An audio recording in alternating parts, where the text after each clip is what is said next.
Oui, télévisés. Ce sont quand depuis 1983, sont quand les députés de la majorité ou de l'opposition interrogent les ministres. Alors c'est toujours le chahut, parfois c'est même de l'invective. Et hier, ça a encore pris une tournure particulière parce qu'à un moment, François de Rugy, le président de l'Assemblée nationale, en a eu assez que la voix de Nicolas Hulot soit couverte, que la voix de la ministre de la Culture, Françoise Nyssen, soit couverte. Parce qu'il faut savoir que le Palais Bourbon, c'est un hémicycle. C'est vraiment petit, c'est assez bruyant et le ministre est vraiment face à 577 personnes face à lui. Et donc François de Rugy a essayé de ramener un peu de calme et il s'est fait reprendre d'ailleurs par Jean-Luc Mélenchon. On réécoute et pour ceux qui sont de 23, dans la chaîne 23, on regarde cette séquence. Tout à l'heure, dans un moment d'émotion, vous vous êtes abandonné à une de ces crises d'autorité que nous n'acceptons pas. L'article 52 de notre règlement intérieur dit que le président ouvre la séance, dirige les délibérations, fait observer le règlement et maintient l'ordre. Il peut à tout moment suspendre ou lever la séance. Point. Nous n'acceptons pas que vous nous parliez sur le ton d'un responsable ou d'un dirigeant que vous seriez à notre égard. Ce n'est pas le cas. La présidence fait la police des débats, point final. Sachez, Monsieur Mélenchon, que nous ne sommes pas ici pour nous menacer mutuellement de ceci ou de cela. En tout cas, cela ne me fera pas dévier de ma route. Si 300 députés se mettent à couvrir de leur voix l'expression d'un député de votre groupe, par exemple, cela n'aura plus aucun intérêt, ni pour nous, ni pour celles et ceux qui nous regardent. C'est ce que j'ai rappelé et c'est ce que je rappellerai toujours dans cet hémicycle. Je crois avoir été largement soutenu. Donc c'est toute la question aussi de peut-être d'une certaine réforme des questions au gouvernement. Il faut rappeler quand même que tout démarre en fait de l'amende infligée à François Ruffin, député France Insoumise, pour avoir porté un maillot de foot, amende infligée par François de Rugy. Donc là on voit bien qu'il y a en ce moment un bras de fer entre la France Insoumise et le président de l'Assemblée nationale, l'ex-écologiste François de Rugy. Qui a raison dans cette histoire ? Moi, honnêtement, encore une fois, sur l'histoire du maillot de foot et de la cravate, voilà, on a voté en France pour mettre fin à des vieilles pratiques. On voulait une assemblée nouvelle avec des représentants nouveaux, et on les attaque sur des traditions. À la fois sur la prise de parole, sur le vêtement, etc. Donc le procès de Ruffin, j'y étais pas favorable, même si je partage absolument pas les idées qui sont développées. Je trouve que Mélenchon l'a attaqué de Rugy sur l'autorité. C'est un petit peu l'hôpital qui se fout de la charité. On est encore dans des postures de vendetta, comme tu le soulignais.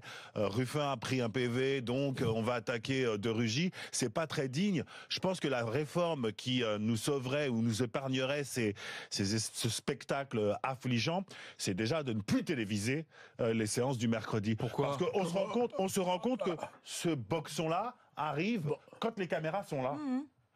Pratiquement uniquement quand les caméras sont là. Donc à un moment, si vraiment le problème c'est de diffuser ces séances de l'Assemblée du mercredi, ne les diffusons plus et on verra si les gens seront aussi assidus. Ça calmera les ardeurs, ça calmera le chahut. Je pense aussi, c'est que tout le monde fait un petit peu son petit show le mercredi. Nous, on regarde ça et on commande ça comme un spectacle, et que Mélenchon là est dans une posture qui est, enfin voilà, on est un petit peu habitué à ce genre de posture. Jacques. Non, je pense que Mélenchon, par contre, a évoqué l'article 52, et sur le plan de la procédure, Mélenchon a raison sur l'argument de la procédure.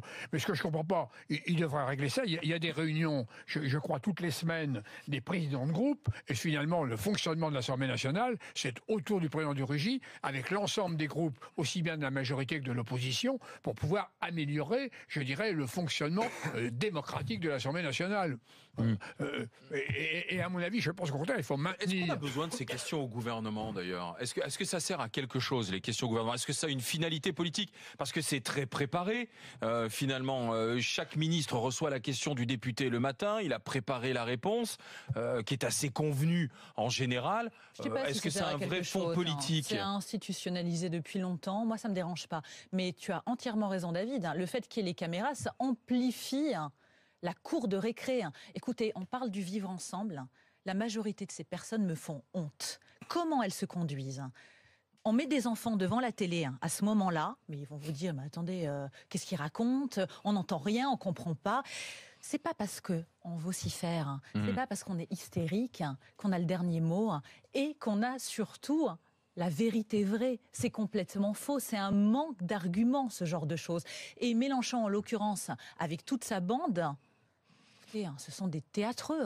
Ils ne font que ça. Mais je peux très bien, en fonction des autres partis, dire la même chose. Moi, j'ai une honte quand je vois les LR aussi s'en prendre comme ça par rapport à En Marche et ainsi de suite. Ça n'est pas normal. La ça n'est pas un séquence qu'on n'a pas spectacle à vue, voir. puisque tu parles de spectacle et de théâtre, la séquence que l'on n'a pas vue, c'est au moment où François de Rugy essaie de ramener le calme, où il demande justement de laisser parler. Il dit sinon j'arrête les questions au gouvernement. Jean-Luc Mélenchon lui lance au président de l'Assemblée nationale, quatrième personnage de l'État, pour qui tu te prends? Pour qui tu te prends? Il le tutoie déjà. Oui, il le tutoie. C'est un manque de respect total. Non, on n'a pas tutoyé. Tu peux pas dire d'un côté, tu peux pas te référer d'un côté au texte en disant que l'article 5 dit que le président, et de l'autre côté, accepter qu'il soit tutoyé comme ça. On n'est pas la criée de Marseille, là. On peut pas. Ce sont des gens qui sont élus, qui représentent quelque chose sur le plan national. Je suis désolé de le dire, c'est complètement incompatible. Et c'est pas une raison. C'est très fort. S'ils se connaissent très bien, Jacques, s'ils se connaissent très bien, François de Rugy a toute légitimité à lui dire ce qu'il lui a dit sur le ton, sur ce ton-là. Et il a été très correct, il a été très posé, ils se connaissent tous. Tu le sais très bien, ils mangent tous ensemble, que ce soit la droite ou la gauche. On s'en fiche, il y a un maintien à avoir. Caroline, et ils n'ont pas cette posture, et moi ça me choque. J'en reviens au fait de respecter les institutions. Caroline a raison, ils sont plus que leur propre personne, ils sont des représentants du peuple. Et Mélenchon l'oublie un peu, il est plus que Mélenchon, il est un représentant du peuple. Là on est, c'est le cours Florent, la France Insoumise. Enfin, c'est le cours Florent. C'est un jour, on arrive avec du pain de mie pour démontrer ce qu'on peut ne plus acheter avec 5 € de moins d'appel. L'autre jour, on arrive avec un maillot de foot trop grand, d'ailleurs, ça lui va pas. Et puis là, on a Jean-Luc Mélenchon qui nous fait un cinéma sur règlement. C'est le cours Florent. Mais sur les questions, moins bien joué qu'au cours Florent, je pense trouve. J'en évoquais, les questions, il faut les maintenir. Mais par contre, il faudrait qu'elles soient spontanées. Je suis contre, en effet, qu'elles soient complètement préparées. Est-ce qu'il est déjà ressorti quelque chose, si tu veux, des questions au gouvernement, hormis des moments, hormis des coups de tension? Jacques, est-ce que ça a une finalité politique, ces questions au gouvernement? Parce que tout est préparé, parce que tout est formaté. Trop préparé. Voilà, ça devrait être spontané. Si c'était spontané, à mon avis, il en sortirait beaucoup plus quelque chose. Exactement, les ministres. C'est comme ça avec les médias. Pour voir si les ministres sont capables de répondre aux questions de manière spontanée. C'est même intéressant par rapport à leurs compétences et au fonctionnement de leur ministère. La finalité, c'est l'occupation de l'espace. Et là, pour le coup, on peut considérer que la France Insoumise est dans son rôle et qu'elle apparaît véritablement comme principale opposant. Oui, mais ça n'est pas le principal opposant. Regarde les séquences qu'on nous renvoie. Parce qu'ils sont très bruyants, On ne les c'est voit que. Et c'est vrai qu'il faut admettre qu'il y a un déséquilibre, mais qui est lié à l'exercice en lui-même. Il y a un déséquilibre dans les prises de parole et qu'on a le sentiment que la France Insoumise est toujours. Donc dans la vie, il faut gueuler en fait. Oui, mais tout à fait. Faut se faire entendre. Plus de bruit que tu es le premier opposant et que tu dis la vérité. Ils apparaissent aux yeux de tous, de vous comme de nous, comme les premiers opposants à la République en marche. Dans un instant, restez avec les grandes gueules. On vous attend, tiens, chef d'entreprise, artisan, pour parler de notre vie quotidienne, parler de recrutement. Parce qu'on s'est rendu compte avec cette étude. Sachez une chose, vous qui suivez régulièrement les grandes gueules. Nous avons la semaine dernière décerné le prix de la grande gueule de l'année. Mais les GG ont aussi reçu un prix décerné par Pure Média, le site qui a fait voter, bien sûr, et les GG ont été élus émission de débat de l'année 2017. Ce sont ce trophée que tu as entre les mains. Alors pour ceux qui nous écoutent, un magnifique trophée. Et pour ceux qui nous regardent, tu peux l'enlever de sa boîte. La boîte. Il ressemble un peu au nôtre. On doit avoir au trophée des grandes gueules. Les grandes gueules élues meilleure émission de débat de l'année 2017 avec le site Pure Média qui dit: suite à votre victoire dans la catégorie émission de débat d'actualité de l'année lors de la première édition des Radionautes, voici votre trophée. Félicitations pour cette belle victoire au nom de toute la rédaction de Pure Média. Je vous souhaite de très belles fêtes de fin d'année. Ce qui fait plaisir, ce sont les internautes qui ont voté. Donc c'est le public qui a choisi, qui nous a choisi. Donc ça c'est bien, c'est le plus important. C'est la meilleure des récompenses. Jacques, non, c'est vrai que c'est important. Ça change tout même. On sait qu'il ne peut pas y avoir de corporatisme. Là, c'est vraiment les gens qui estiment que c'est l'émission la plus libre.